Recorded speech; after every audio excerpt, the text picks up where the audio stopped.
This recipe is easier than getting a fucking Vietnamese prostitute after all the Navy guys have fucked off back to base. It's my easy, cheesy pork chops. Okie dokie. Now, you want to start off with boneless loin pork chops. These are the pork loins that have had the bone removed.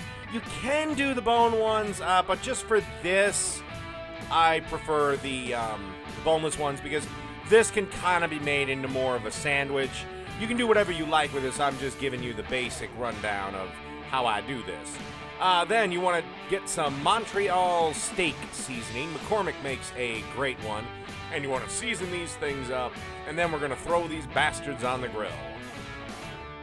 Okie dokie. Now, on some charcoal. This is lump charcoal, in case you're wondering.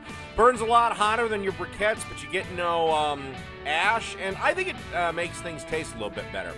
You just kind of have to stand by because it burns hotter than a motherfucker. And then you want to season the other sides of these here chops. And when you're cooking with charcoal, I will say one tip: don't, especially with lump, don't fucking use lighter fluid. Use a chimney, use some paper, use a blowtorch, use something. Anywho, season the other side and we'll be back to flip. Okay, a couple of minutes have gone by and we're about ready to do the first flip of the pork chops. And that's kind of what you want to see, a nice crust forming on these here chops. Look at that. Looks delicious already.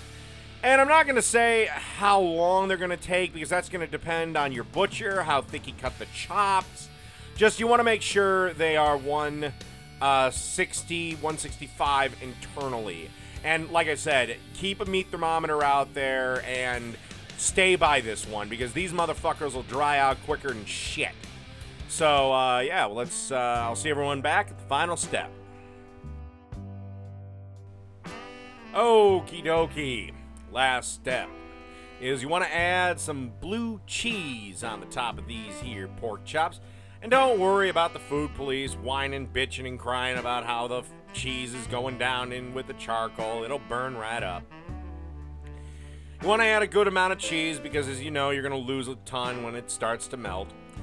And that's it. Either use them as sandwiches or just have them standard.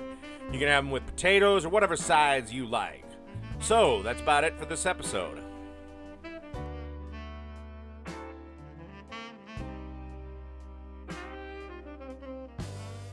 And those are my easy, cheesy pork chops.